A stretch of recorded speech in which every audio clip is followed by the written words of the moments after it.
Deu certo agora? Deu certo? Acho que sim.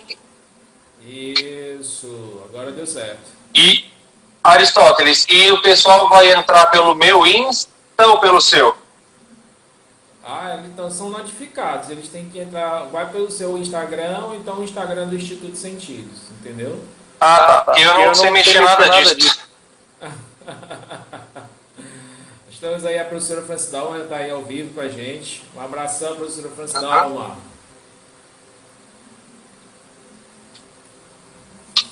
Então aí, professor, como é que você está? Tudo bem, graças a Deus. E você? Tudo bem, graças a Deus também. Depois de uma Covid, a gente já está de pé de novo, já está de pé de volta.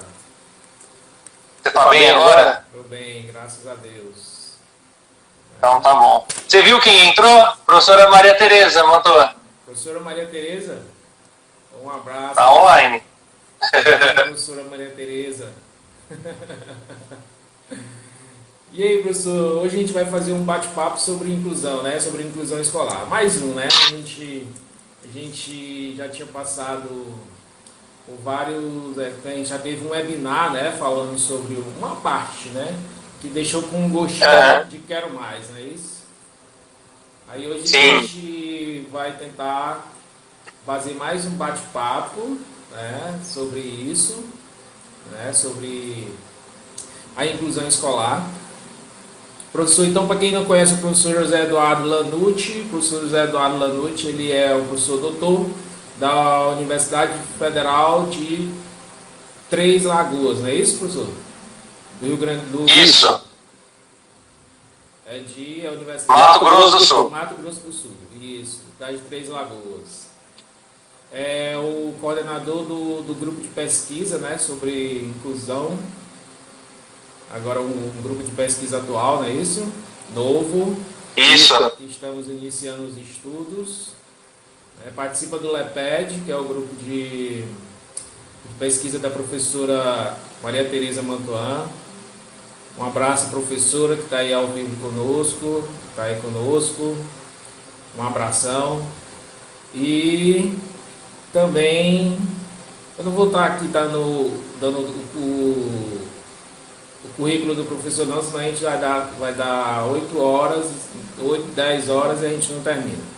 Na verdade, temos muitos assuntos a estar falando essa noite, né, professor? O que você quer? Isso mesmo. Está dizendo, para falando de início, o pessoal que está conosco até o momento, nós temos aí no momento 16 pessoas ao vivo conosco, né? Dê boas-vindas ao pessoal, por favor. Sim, pessoal. Eu agradeço. Antes de iniciar, é o seguinte, para os nossos amigos que são cegos, né? Vou fazer uma descrição, uma breve descrição. Né? Eu sou pardo, cabelos, diz que é liso, né? Uso óculos, né? Pouca barba, estou usando uma camisa preta que tem uns dizeres em braille, umas frases em braille, e atrás de mim tem um fundo branco. Professor José Eduardo Lanucci, você se descreve ou eu descrevo você? Pode descrever, por favor. Professor José Eduardo Lanucci... Cuidado, hein, com essa descrição. Certo. Professor José Eduardo Lanucci é de pele branca, cabelos lisos. Hoje ele não está usando, está com barba por fazer, usa óculos, estilo retangular, quadrado, e aparentemente ao fundo está no seu quarto, ok? Não dá para ver que está de camisa ou essas coisas por aí. Só dá para fazer uma camiseta azul escura. E usa fones de ouvido de cor branca. Ok. Então aí, professor, pode iniciar a sua fala inicial e depois a gente vai às perguntas, tudo bem? Ao nosso bate-papo. Tudo bem. Eu agradeço, Aristóteles, mais uma vez a oportunidade, o convite. É sempre um prazer estar com vocês. Gosto muito do pessoal de Caxias, Maranhão. Espero que essa pandemia passe logo para eu poder estar aí presencialmente no evento desse ano. Isso é verdade. Já me sinto em casa quando estou aí com vocês. e fico muito feliz com mais esse convite para a gente bater um papo sobre um assunto que é tão importante, que é a inclusão escolar. Isso é verdade. Pessoal, para quem está participando do sorteio de 4 bolsas que a gente está com o nosso portal de cursos online, nós temos cursos lá de toda a natureza, e só tem as algumas, cursos na área de inclusão. Nós vamos sortear hoje 4 bolsas integrais, então isso vai ser depois da live. Depois que a gente terminar a live, eu vou entrar novamente para fazer o sorteio dessas bolsas, ok? Então, professor Eduardo, José Eduardo Lanotti, nós temos aqui umas perguntas, né, para você, e a gente vai ver se durante essas 1 hora a gente consegue fazer um bate-papo bem interessante. E a gente consegue responder todos. Então, para você... Separa as mais fáceis, tá? Deixa as difíceis para de lá. Tá certo. Então, bora lá. Então, para você, o que é educação inclusiva hoje? O que é educação inclusiva? Bom, a educação inclusiva é uma educação que promove, que viabiliza a participação de todos os alunos segundo a sua capacidade. Então, uma educação inclusiva é uma educação que é feita não apenas para todos os alunos, mas que é construída com todos esses alunos, independente de qualquer característica que ele tenha, e que promova a sua participação segundo o seu desejo, o seu interesse, a partir dos talentos individuais que cada pessoa tem, e que não compara os sujeitos entre si a fim de categorizá-los, de enquadrá-los em uma categoria que supostamente o representa totalmente. Então, a educação inclusiva é aquela que considera cada aluno como um ser único e que, portanto, pensa de um modo singular, tem interesses próprios e que vai se desenvolver de uma forma única a partir de si mesmo, né? Nunca em relação ao outro, a um modelo preconcebido de aluno. Interessante. Pessoal também que está conosco ao vivo, se tiver alguma pergunta também, você pode estar colocando aí no chat que a gente vai fazer o máximo para poder tentar colocar aqui, né, no hall de perguntas, se o tempo permitir. É isso? Você perguntou como que está, como eu vejo a educação inclusiva hoje, é isso? Isso. Como é que você vê ela então, hoje? Principalmente na real, na situação em que nós estamos vivendo, né? No tempo que nós estamos vivendo, como é que está hoje? Qual a sua visão com relação à educação inclusiva, né? No atual cenário? O atual cenário, você quer dizer a pandemia ou de um modo geral?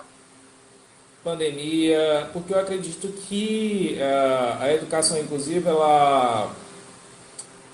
ela se tornou evidente, né, vamos dizer assim, durante esse período, porque justamente para nesse tentar de incluir as pessoas com deficiência ou então as pessoas com necessidades educacionais específicas, vamos dizer assim, tá certo? Ou qualquer público-alvo da educação inclusiva. Como você vê essa atual situação? Até tem uma questão aí do retorno, onde está uma polêmica danada com relação vamos dizer assim, ao público-alvo da educação especial não retornar, né, após, né, quando as escolas abrirem, né? O que você tem a falar sobre isso? Bom, Aristóteles, essa fase, né, de pandemia que a gente está vivendo, no meu entendimento, ela não criou novos problemas, né? Ela apenas evidenciou aquilo que já vem acontecendo há tanto tempo. Então, quando a gente pensa, por exemplo, em toda essa dificuldade que os professores vêm tendo para incluir os alunos em tempos de pandemia, para mim são as mesmas dificuldades que eles enfrentam para incluir os alunos em tempos que não são de pandemia, digamos em tempos comuns, né? Primeiro, quais são os problemas que os professores mais enfrentam nesse período? É a falta de acessibilidade nos recursos, a falta de formação para trabalhar com determinados recursos tecnológicos que acabam por atrapalhar o planejamento e desenvolvimento da aula, a dificuldade em identificar e eliminar as barreiras que impedem que o aluno se desenvolva plenamente, segundo a sua capacidade. E tudo isso não tem a ver só com o período de pandemia, tem a ver com o cotidiano escolar de um modo geral. Então, quando a educação ela traz muitos problemas, não só para os alunos que são considerados público-alvo da educação especial, né, são os alunos cegos, surdos, com alguma deficiência auditiva, visual, transtorno do espectro do autismo ou altas habilidades de superdotação. Mas todos aqueles que, de algum modo, têm esse direito à diferença na escola é violado. Né? De que maneira que a gente viola o direito à diferença? Quando a escola preconcebe um modelo de aluno e compara os demais a partir desse modelo, estabelecendo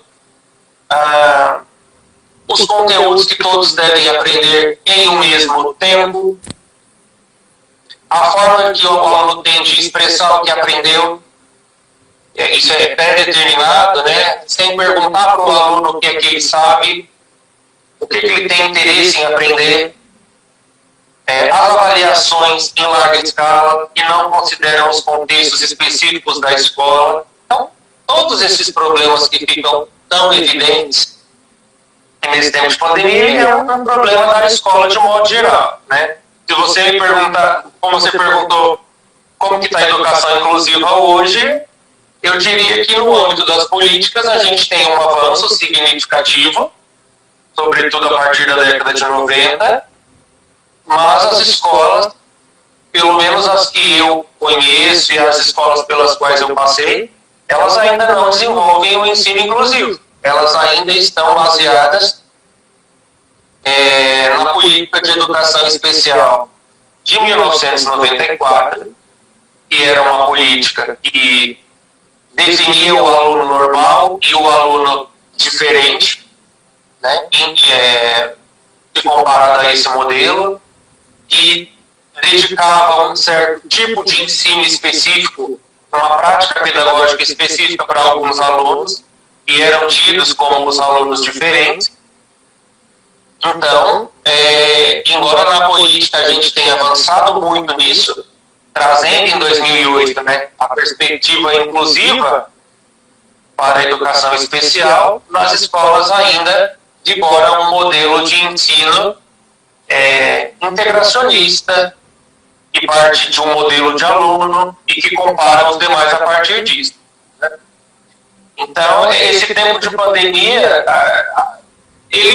as pessoas falam, né, que transformações que vão ocorrer na escola quando a gente voltar para ela. Bom, depende de como cada um vê esse momento e como que a gente transforma esses problemas que temos vivenciado em oportunidades e possibilidades para mudar o que a gente faz quando a gente está com os nossos alunos.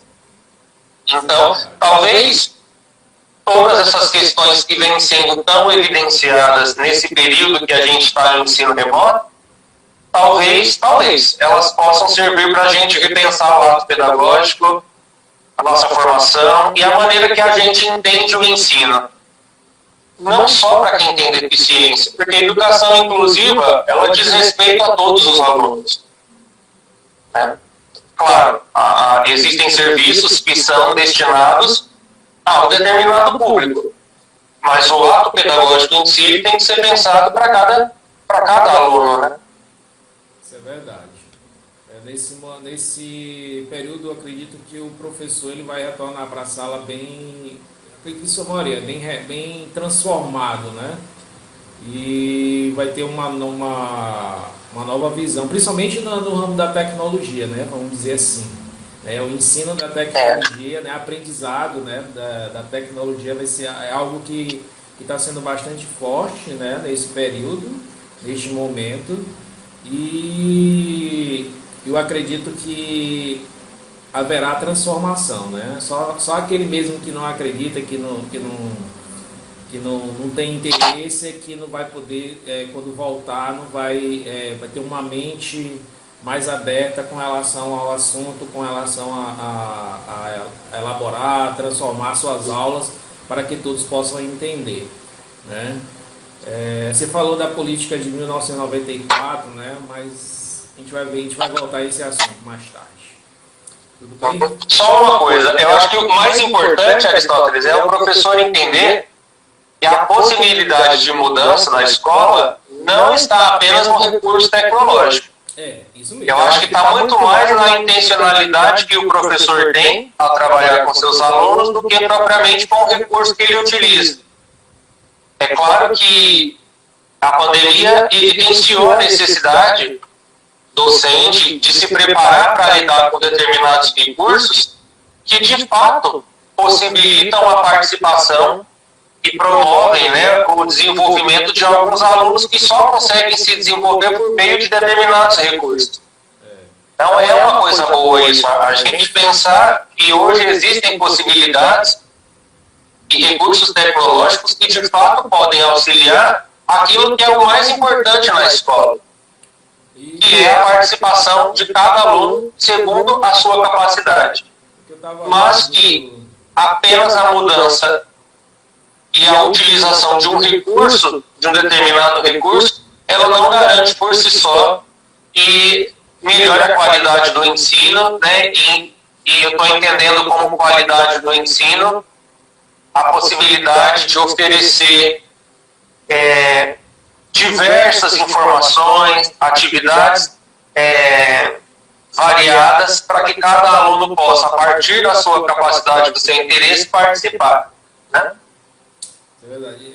Professor, até quem estava vendo que as metodologias ativas elas serão mais fortes assim após a pandemia, vamos dizer assim, né? Você tem algo a dizer sobre isso? Metodologias ativas são inclusivas? Então, não é a metodologia, ou um método, ou um determinado recurso que vai garantir que o ato pedagógico seja ou não inclusivo.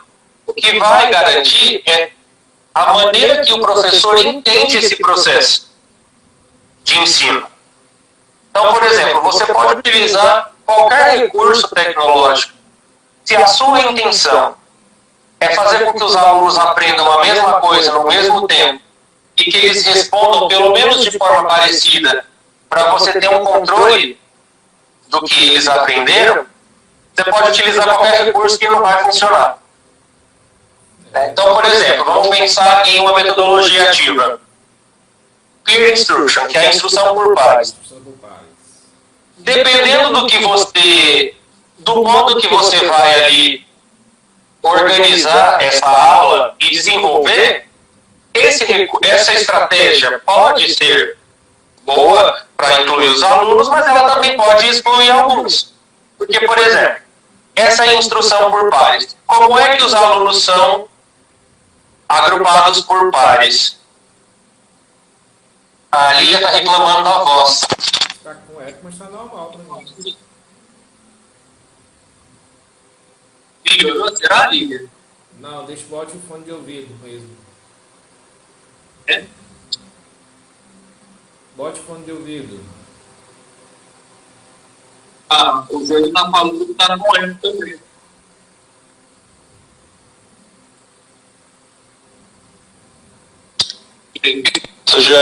Aristóteles, eu não sei. E aí? Será que melhorou? Pra mim tá ok. A Lia está dizendo que acha que nós dois precisamos usar o fone. Vamos ver. Mas eu não consigo usar esse fone aqui, não. Momento. Tá bom.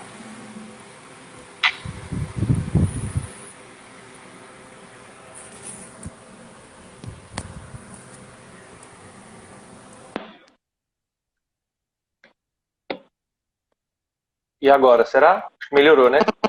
Vê se agora dá certo. Tá me ouvindo? Será que a minha tá com eco? Tá me ouvindo agora? Eu tô. O pessoal agora tá ouvindo? Tá ok? Tá com eco ainda? Bom, então, como eu estava dizendo, quando você vai, por exemplo, pensar nessa organização dos alunos em pares, depende muito, não está na ideia do método que você vai desenvolver na aula, mas, por exemplo, os professores nas escolas que eu trabalhei, às vezes eles diziam assim, vamos fazer os alunos sentarem, organizá-los em pares, a gente coloca um aluno mais fraco e um aluno mais forte. Então, o que quer dizer um aluno fraco e um aluno forte? Eu preciso ter, para eu dizer quem é o aluno que está fraco, forte, avançado, atrasado, o aluno bom, ruim, enfim, eu preciso ter um parâmetro, eu preciso ter um modelo que vai ser o eixo da comparação, né? É a partir desse modelo que eu consigo definir quem é e quem não é alguma coisa. Então, não é, por exemplo, uma metodologia ativa que vai garantir que a educação seja inclusiva, que seja uma educação boa para todos. Mas é a intenção que você tem ao desenvolver tal atividade, né? Então, é claro que quando a gente pensa, por exemplo, em uma aula na qual o aluno pode ativamente participar, perguntar, mostrar o seu interesse e, principalmente, que o aluno possa apresentar o que é que ele já sabe de um determinado assunto, para a gente conseguir planejar junto com ele outras atividades que vão possibilitar esse aluno avançar no seu conhecimento. É claro que isso a gente está direcionando, né, a ação pedagógica para a inclusão. Mas também não é só isso, porque hoje a gente ouve muitos termos assim no contexto educacional. Metodologia ativa, autonomia do aluno. Mas quando você determina o ponto que o aluno deve chegar, não adianta você deixar, entre aspas, né, permitir que ele escolha qualquer caminho, porque você só vai considerar, você só vai validar esse caminho se ele chegar no ponto que você já determinou. Então cai por terra toda a ideia de uma autonomia. É uma autonomia forjada. A gente está fingindo que esse aluno tem autonomia. Então, eu prefiro não pensar na metodologia ativa. Eu prefiro pensar assim, que então bora professores... qual a estratégia você nos diria, né? Que você sugere? A estratégia que eu sugiro é a seguinte. Primeira coisa, você tem que entender que não existe uma estratégia única para ensinar em uma perspectiva inclusiva. Não tem como eu dizer qual é a estratégia que a gente vai utilizar, porque eu não estou em cada contexto. Então a gente tem que pensar assim, o que acontece na minha aula, quem são os meus alunos e o que eu posso fazer a partir do que é interessante para todos eles nesse momento. Essa é a principal estratégia. E assim, os alunos, eles sabem muita coisa. Infelizmente, a escola, desde a antiguidade, é pensada e organizada a partir de uma hierarquização dos saberes. Então, eu que sou o professor, certamente eu sei muito mais do que os meus alunos. E esses saberes que eles têm não são tão importantes quanto o meu, que é professor. E não é bem assim que funciona. A gente pode pensar em saberes que são diferentes, mas não em saberes que são mais elevados, que estão num nível superior do que o outro, que são mais importantes, né? Então, a gente tem que começar a pensar nisso. Que todo mundo sabe alguma coisa e que eu só consigo... As pessoas falam, por exemplo, aprendizagem significativa, um desenvolvimento significativo. Uma aprendizagem, ela é significativa quando a gente, independente do conceito que se discuta sobre isso, mas quando o aluno tem a oportunidade de avançar, segundo a sua capacidade, a partir do conhecimento que ele já trouxe da sua casa, do convívio com os colegas, com o próprio professor. Então, Aristóteles, eu não vejo outra maneira de trabalhar em uma perspectiva inclusiva, senão partindo do que o aluno já sabe e o que ele pretende aprender, o que ele deseja aprender. Para mim, esse é o princípio de uma escola inclusiva, porque quando você entende exatamente isso, que você vai ensinar para o aluno a partir do seu interesse, naturalmente as coisas vão fluindo e se direcionando para uma escola para todos. Porque as pessoas têm uma mania de querer classificar aquilo que não dá para classificar, que é a aprendizagem. Então a gente começa naquela... É uma doença mesmo. Como que o aluno cego aprende geometria? Como que o aluno surdo aprende a história do Brasil? Então você começa a inventar coisas porque você não está dando conta do mais simples, que é não ter o controle do que o aluno está aprendendo, e justamente por não ter o controle é que você oferece, enquanto professor, o máximo de recursos, de informação e de possibilidades para que cada um se sirva do que é melhor para que ele se desenvolva. Se a gente entendesse isso, nós nos dedicaríamos muito mais a estudar o nosso aluno, a entender quem é essa pessoa que está com a gente ali na sala de aula, do que a ficar... A professora Maria Tereza Mantuano está dizendo, adjetivar não é a saída. Não mesmo. Porque nenhum adjetivo dá conta de ninguém. Nenhuma característica vai ser suficiente para a gente conseguir direcionar o ensino X ou Y para alguém. Então, a saída qual é? Se adjetivar, como a professora Maria Tereza Mantuano está dizendo, não é a saída é você se deixar se contaminar por essa incerteza que é o ensino, não querer a aprendizagem como um processo, como a devolutiva do ensino, né? Eu estou ensinando para que ele aprenda isso e ele tem que me devolver para eu ver que eu ensinei. Não, mas pensar assim, que ensinar é oferecer para o outro possibilidades para que ele se desenvolva segundo o que ele já sabe e o que ele quer aprender. Mas nós sabemos que a maioria dos professores, eles vamos dizer assim, estagam na questão do próprio sistema. O sistema, ele atrapalha o processo de inclusão. O sistema, ele existe porque o professor, ele tem, por exemplo, na questão de notas, né? Como você tem a dizer com relação a isso? Como que a educação ela pode melhorar diante dessa perspectiva, diante dessas incertezas, né? Vamos dizer assim, né? Que o próprio sistema ele exige alguma coisa, depois exige outra, e o professor ele fica sem saber o que fazer. Né? Bom, a professora Maria Tereza está dizendo, ensinar não exige contrapartida, não mesmo.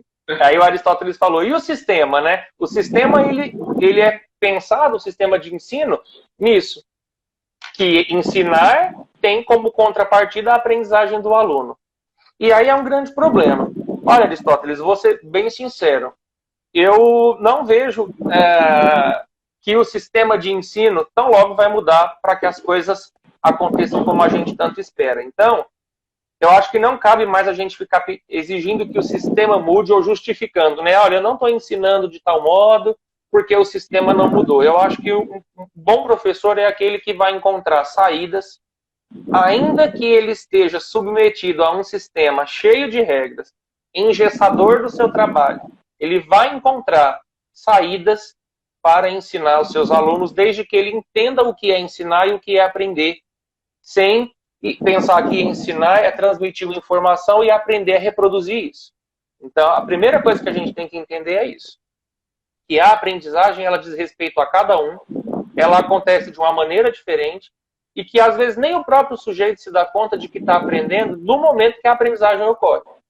Então, você falou a nota. Como que a gente faz? O sistema quer nota? Então vamos trabalhar com nota. Só que essa nota, ela pode ser dada pelo próprio aluno.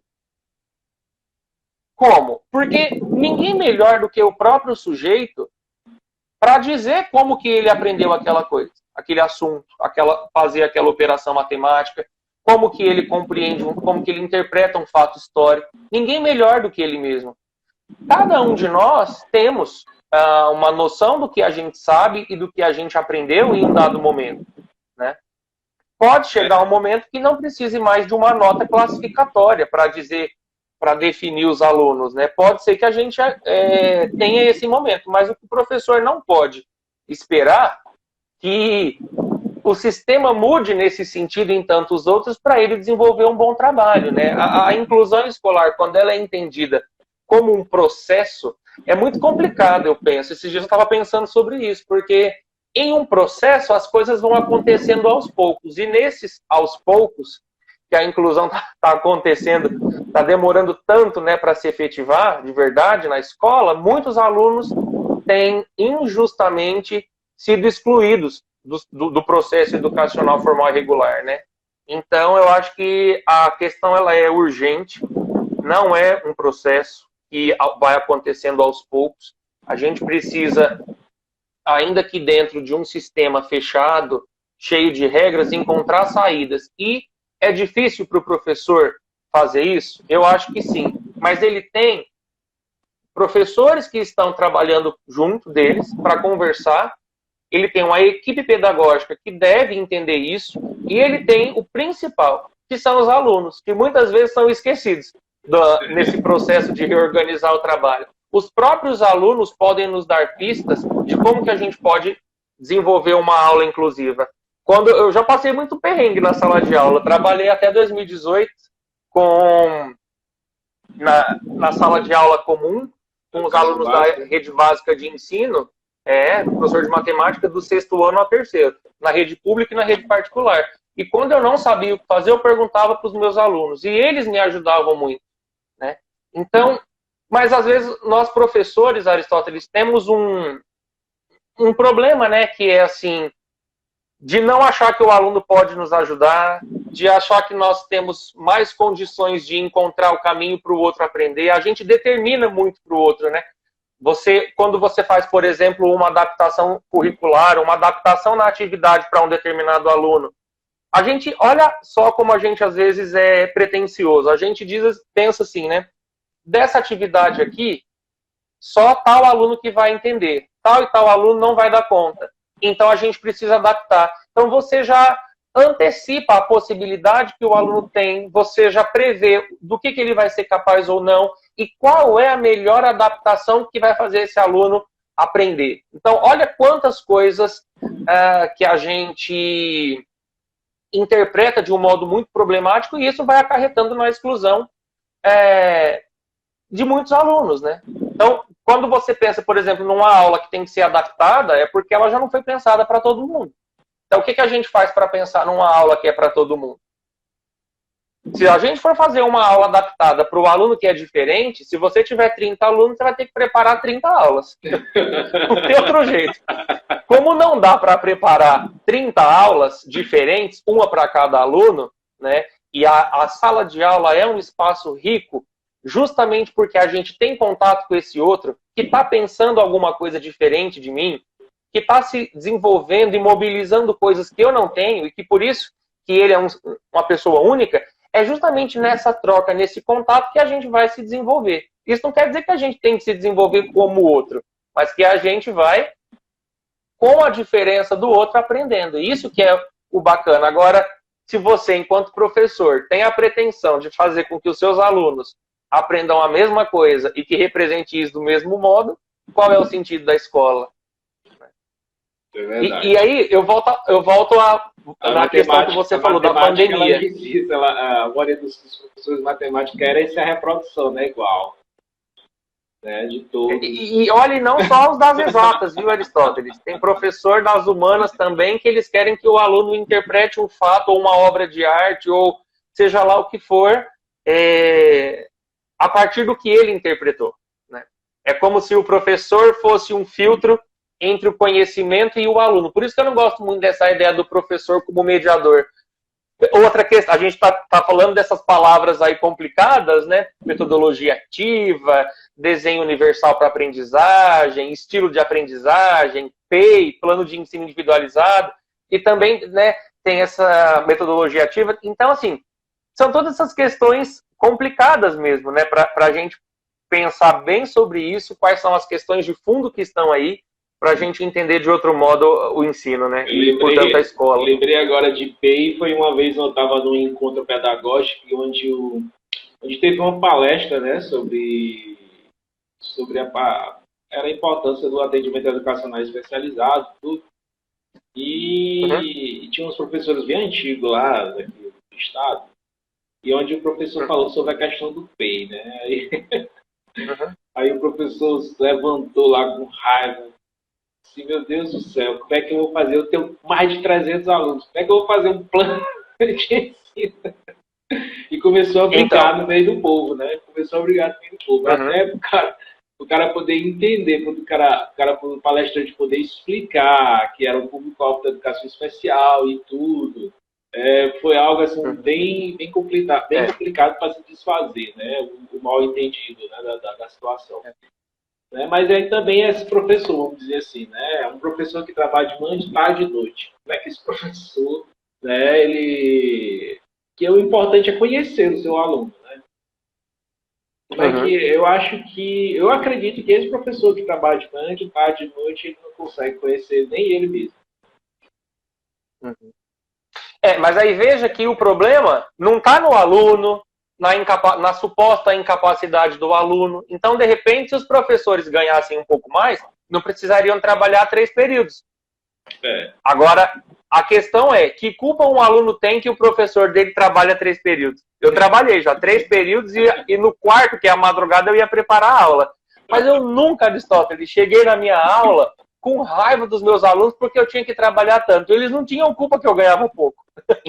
Os alunos não têm isso. Então, a nossa preocupação, tudo bem, você trabalha 3 períodos, tudo bem, mas o aluno não tem culpa de todas essas questões. Aí já envolvem questões que extrapolam, né, aquilo que acontece na sala de aula. Então, o momento de encontro com o aluno, ele é a coisa mais preciosa que tem, porque é naquele momento que você vai trabalhar com tudo aquilo que você aprendeu ou não aprendeu na universidade, né, não aprendeu na sua formação inicial, mas que você vai ali construindo com seus alunos um caminho que vai ser único e daquele momento. Não é uma coisa para sempre, não é um caminho que está pronto. Você vai construir em cada momento. Isso é o legal da escola. Cada vez que a gente vai se encontrar com um aluno em uma turma, é um momento único.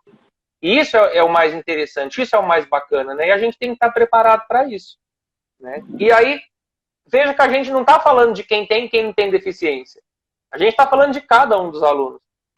Porque quando você entende que cada pessoa é única e se diferencia de si mesmo, ele enxergar convencionalmente, não enxergar por meio de um óculos, como nós dois aqui, né? Que tirar, ficou vendo tudo embaçado. Isso é apenas um detalhe. Então você começa a olhar exatamente para a capacidade que esse aluno tem. E não entendendo esse aluno na ótica da insuficiência, né, do que lhe falta, mas sempre naquilo que ele pode fazer. O que ele consegue a partir da capacidade que ele tem. Ninguém é bom em tudo. Professor, você tem noção de quanto tempo a gente já está conversando aqui? Porque o Instagram só deixa a gente... uns 3 minutos, eu acho. Acho que uns 3 minutos.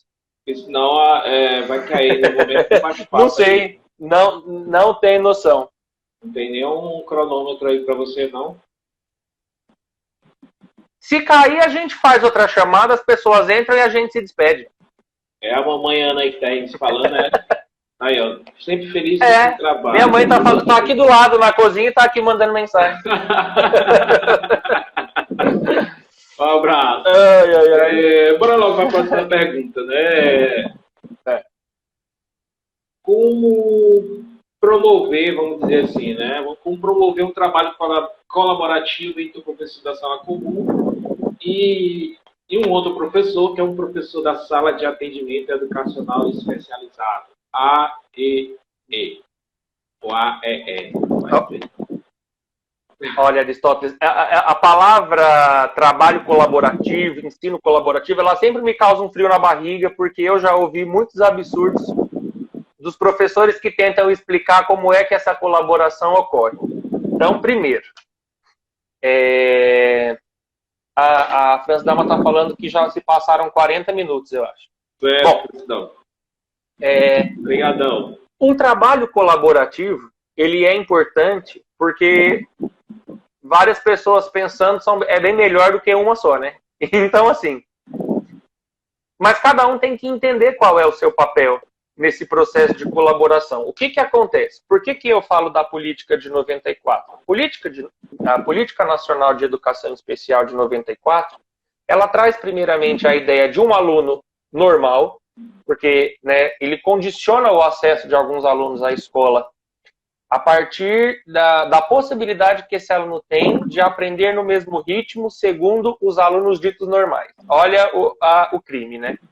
Então você já estabelece quem é normal e quem não é, e você vai comparar os seus alunos a partir disso. Então já começa aí toda uma questão problemática, de que os alunos que não são como esse modelo preconcebido devem participar de uma educação diferenciada, uma educação individualizada, uma educação especial que substitui o ensino comum. A gente traz muito resquício dessa política e desse pensamento tão problemático. Quando, por exemplo, um professor da sala de aula comum se acha incapaz de ensinar um determinado aluno e terceiriza, né, o ensino, fala assim para o professor, olha, o professor do AE, esse aluno está com dificuldade para aprender a ler e escrever, você pode então alfabetizá-lo para mim? Você pode ensinar um determinado conteúdo para esse aluno? É uma transferência do ensino que deve ocorrer na sala de aula comum para a educação especial. Nessa perspectiva, a educação especial substitui o que acontece na sala comum, né? Então, isso não é um trabalho colaborativo porque está desvirtuando o papel de cada um. Então, o que o professor da sala de aula comum faz?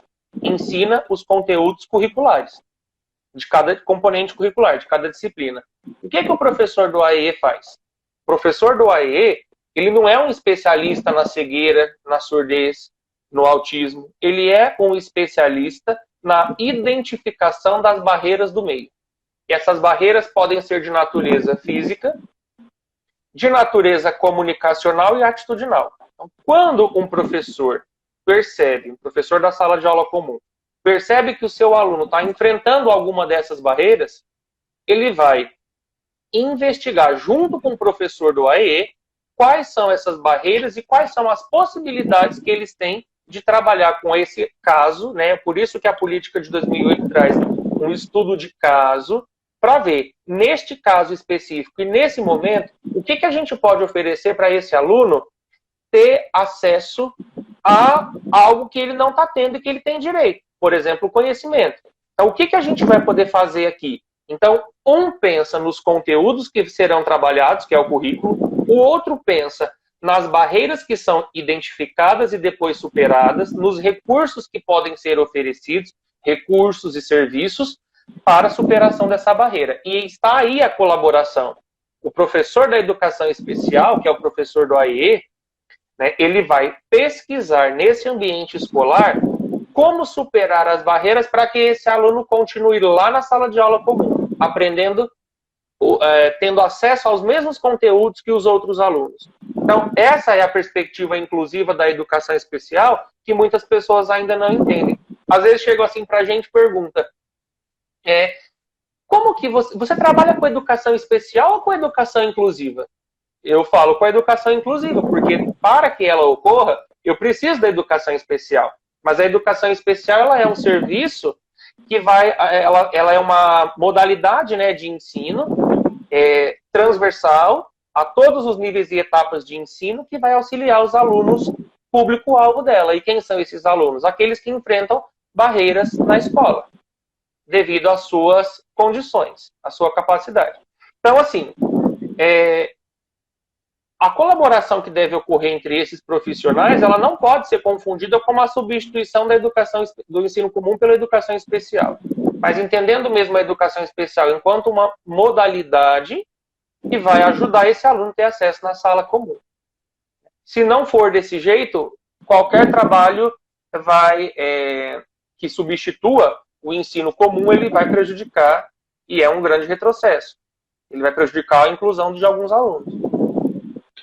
Mesmo que se discuta, mesmo bem interessante São Paulo, mesmo que a gente se discuta, tem muito a se falar, a professora Montoan e muitas pessoas da educação inclusiva, muitos autores, mas mesmo assim, hoje em dia ainda não é entendido esse papel, esse trabalho colaborativo, vamos dizer assim, né, entre esses dois atores.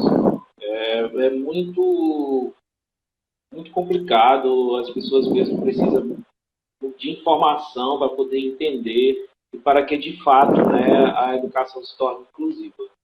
Não é verdade? Exato. Para a gente poder responder mais uma, para você poder responder mais uma questão, vamos dizer assim, uma pergunta, que é algo bastante pertinente, acho que até a professora Maria Tereza, que ela estiver aí, ela pode estar contribuindo também, né? Vamos dizer assim. Se ela quiser entrar também, ela pode entrar. Ela pode fazer o que ela quiser, né, Aristóteles? Ela pode. Existe algo bem polêmico hoje em dia, que é justamente na tentar mudar, quer dizer, que atualizar, vamos dizer assim, né? Atualizar entre aspas, né? A Política Nacional de Educação Especial com perspectiva inclusiva. O que você tem a falar sobre isso? Bom, como eu já disse, Aristóteles, o que eu tenho percebido é que as pessoas ainda não entenderam o quão importante é a Política Nacional de Educação Especial na perspectiva da educação inclusiva de 2008. As pessoas falam da política de 2008, mas ainda baseiam as suas práticas na política de 94. Então, qual é a diferença entre as duas políticas? Eu não consigo falar da política de 2008 sem comparar com a política de 94. Essa de 94 não tem a perspectiva inclusiva. É a educação especial substitutiva. A política de 2008 ela é um marco revolucionário na educação brasileira, justamente porque ela traz uma perspectiva inclusiva, um novo paradigma educacional, que faz com que o professor ele precisa mudar a maneira de entender o ensinar e o aprender na escola, como ele vê o aluno, a avaliação e tudo mais, né? Aqueles que querem a sua atualização não entenderam essa política. Mesmo porque a atualização que eles propõem não é uma atualização, é um retrocesso. Se a gente for estudar os trechos que eles querem modificar na política de 2008, é uma volta para a política de 94. Como que a gente vai chamar de atualização de uma política que prevê que todo aluno tenha garantido, assegurado o direito que ele tem de ser diferente dos demais colegas, de ser único, né? Mais do que diferente, né? Porque é diferente da época que a gente está comparando. Ele é único. E aí você condiciona o acesso de alguns à escola, encaminhando alguns alunos que supostamente não têm capacidade para estar na escola comum a uma escola especial. A gente está falando de um retrocesso de 30 anos. Né? Na verdade, a própria Constituição Federal de 88, quando lá no artigo 205, eu acho, 205, fala sobre cada aluno tem o direito de se desenvolver segundo a sua capacidade, ela já seria suficiente, não precisava de mais nada. Porque se cada um pode se desenvolver segundo a sua capacidade, ele tem o direito incondicional à escola comum. E se, por exemplo, há algum conteúdo, há alguma avaliação, há algum momento da escola em que alguns alunos não podem participar, então são esses momentos, são essas atividades e são esses conteúdos que precisam ser repensados. Não condicionar a entrada de aluno por qualquer critério que seja. Então eu não chamo de atualização. A nova redação... foram apresentados, né, alguns slides numa reunião do MEC, eu não me lembro agora exatamente onde foi, quando, mas acho que foi 2018, 2019. E os trechos que eles querem alterar é absolutamente... Não dá para acreditar que eles chamam aquilo de atualização, né? Eu não acho que essa política vai ser atualizada, porque ela traz o que há de mais atual para a gente pensar na educação brasileira. A política de 2008 ela é mais do que suficiente para a gente pensar, para a gente conseguir implementar nas escolas aquilo que é o principal de uma educação, que é a valorização da diferença e o desenvolvimento pleno de cada indivíduo segundo a sua capacidade. Política é suficiente para isso. E as pessoas a interpretam de uma maneira muito muito estranha, muito... É uma interpretação já viciada, né? Porque já leem a política com a ideia de pensar assim, mas isso é muito difícil que está aqui sendo colocado. A gente tem que pensar em transformar a escola para dar conta de fazer aquilo que a política trouxe. Porque se a gente entender bem a política, Aristóteles, a gente vai ver que a inclusão veio para facilitar o trabalho docente. Os professores hoje têm um perfil, pelo menos a maioria dos professores que eu converso, tem um perfil muito frustrado, porque, olha, eu não consigo fazer os meus alunos aprenderem a mesma coisa, eu não consigo, as avaliações são muito discrepantes, os resultados. Que bom! Eu acho que seria muito estranho você dar uma prova, passar um trabalho para o aluno, uma atividade, uma pesquisa, e todo mundo respondendo a mesma coisa. Eu acho que a graça da escola é justamente outra, né? Então, essa política não vai ser atualizada, eu espero. Então, a gente precisa de ter pessoas que nos representem, né, nesse sentido. Infelizmente, quem nos representa atualmente não entende o que é uma educação inclusiva, muito menos uma sociedade, né, já que é um governo preconceituoso, autoritário, que não estuda. São pessoas que estão à frente para nos representar, que não estudam, não sabem nem do que está falando, né? Então, isso é muito, muito complicado. Então, eu defendo com os dentes a política de 2008, porque, para mim, ela traz o que há de mais atual para a educação. E ela é suficiente para a gente ter uma educação de qualidade para todos. Você não sabe nem como é que está esse processo, não, né? Da questão dessa atualização, né? Não sei. Teve um manifesto, né, do LEPED. Teve algumas assinaturas? Oi? Teve algumas assinaturas contra... Muitas assinaturas. A gente está disponível na internet, tem uma carta aberta do LEPED contra a atualização da política de 2008. Tem uma carta na internet que a gente mandou. A professora Maria Tereza, a gente se reuniu, a gente escreveu.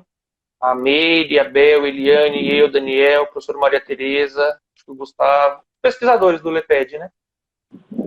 Coordenado pela professora Maria Tereza, a gente escreveu uma carta sobre isso.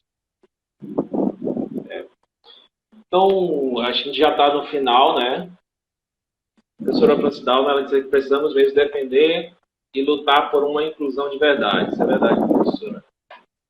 Saudade de você, Fran. Precisamos ir à luta. Precisamos ir à luta por um mundo melhor.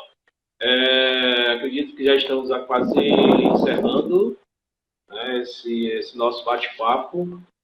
E, de antemão, a gente quer convidar as pessoas para estar conosco. Nós temos, dia 25, agora sábado, a gente vai iniciar um curso dos Fundamentos das Práticas para uma Escola Inclusiva, né? E a gente convida você a estar conosco dia 25, a gente vai ter uma aula bem legal, né? Esse curso ele tem uma participação do professor José Eduardo Lanucci, né? E você se convidado a estar conosco, vai ser discutido pontos bastante importantes, né, com relação à inclusão escolar. Principalmente com relação a justamente esse papel entre professor de sala de aula comum com o professor da sala de atendimento, né? Muito interessante. Vamos discutir questões filosóficas, né? E vamos discutir sobre o plano de atendimento, e os materiais estão bem ricos, né? Bem ricos, e a gente convida você a estar conosco, né? Dia 25 agora nós iniciamos nossa primeira turma de curso remoto. E nós estamos assim, quem tiver interesse pode estar acessando o nosso portal de cursos, que é cursos.isentidos.com.br, para poder estar participando dessa nossa primeira turma. E vamos falar por inclusão, vamos tentar mudar esse mundo, né, porque é importante e é necessário. Então, professor José Eduardo Lanucci, qual é a mensagem final que você nos deixa, né? A Fátima aí, pontos da arte, é a Fátima. Ah, Fátima! Legal! Saudade, Fátima. Qual a mensagem final que você deixa para você, que de fato que seria uma escola inclusiva de fato, né? Que de fato seria uma escola inclusiva? uma mensagem final. Bom, para mim, eu agradeço a participação de todas e todos, agradeço aí a confiança, o seu convite, um amigo, um parceiro, sempre me dando aí esse espaço e para falar das minhas ideias, dos lugares que eu trabalho, das pessoas que eu convivo, e isso é muito importante para mim, assim, né? Eu fico muito feliz. Eu acho que uma escola inclusiva se define, como eu falei no começo, uma escola em que todo mundo faz parte dela, que está ali participando das aulas, aprendendo, que tem a oportunidade de mostrar os seus talentos, as suas habilidades. Uma escola que não está preocupada com a homogeneização dos alunos, mas que entende que cada um é um ser único e que vai se desenvolver de um modo diferente do outro, e que o sucesso, a qualidade do ensino não está em homogeneizar esses alunos, mas está em justamente fazer essa diferença de cada um fluir. E saber lidar com todos os problemas que lidar com a diferença traz. Não estou dizendo que não traz problema, traz muitos. É muito difícil. Mas eu acho que esse é o desafio, né? Acho que há um tempo a gente tinha o desafio de trazer as pessoas brancas para a escola, depois de trazer as mulheres para a escola, depois de trazer as pessoas com deficiência para a escola. Hoje está todo mundo na escola. Qual é o nosso desafio? Nosso desafio é fazer com que cada um possa se desenvolver segundo aquilo que deseja. Pensar no ato pedagógico a partir dessa ideia de que cada um está ali para se desenvolver segundo o que já sabe, segundo o que quer, o que tem possibilidade, e que a qualidade do ensino está nisso, em fazer essa diferença de cada um fluir. Bacana. Muito bem, professor. Suas contribuições, suas falas são muito importantes. Eu agradeço desde o início por ter, vamos dizer assim, por conhecer você, né, por ter essa oportunidade de poder trocar as ideias. Quero agradecer também a professora Montoan, porque ela ficou o pontapé, né, de poder conhecer você, porque foi ela que nos indicou, né? Ela que nos indicou, ela disse assim, ó, vai atrás desse rapaz, que esse rapaz sabe. Então a gente foi e seguiu as ordens dela e foi maravilhoso, porque só temos a crescer, a ganhar, né, com seus conhecimentos, não é verdade? Então, um grande abraço. Tem tanta gente que trabalhou aqui comigo, tem o professor Fabrício, tem a Lília do Leped, tem a mulher do meu pai, a Neuza, tem tanta gente conhecida aqui, ex-alunos, o Jânio, tem tanta gente bacana, né? E vamos pensar no momento que todo mundo possa conversar, no momento que a gente pode fazer uma grande roda de conversa, de bate-papo e isso é verdade. Conversar mesmo sobre tudo isso. É verdade, é necessário. Eu indico esse livro para quem quer iniciar os estudos sobre inclusão. Para mim, eu acho que esse livro, Inclusão Escolar, o que é, por que e como fazer, eu acho que é uma obra fundamental, necessária, obrigatória para quem quer entender inclusão. É verdade. O livro da professora Maria Tereza. Professor, você deixa, eu não sei se quando terminar essa live, quando a gente terminar aí, você salva, viu? Você salva. Vou tentar, porque eu sou uma negação. Mas vou tentar. Vou tentar. Alguém quer falar alguma coisa antes do Instagram? Está aparecendo para mim que nós temos 20 segundos. 20 segundos, né? Ah, tá certo. 20 segundos. Vai aparecer aí, né? 20 segundos. Aí quando for para salvar, você salva aí, tá? Beleza? Vou tentar. É para você salvar no seu IGTV. Tá? Fica com Deus. Um abraço. Um abraço. Obrigado. Um abraço. Obrigado.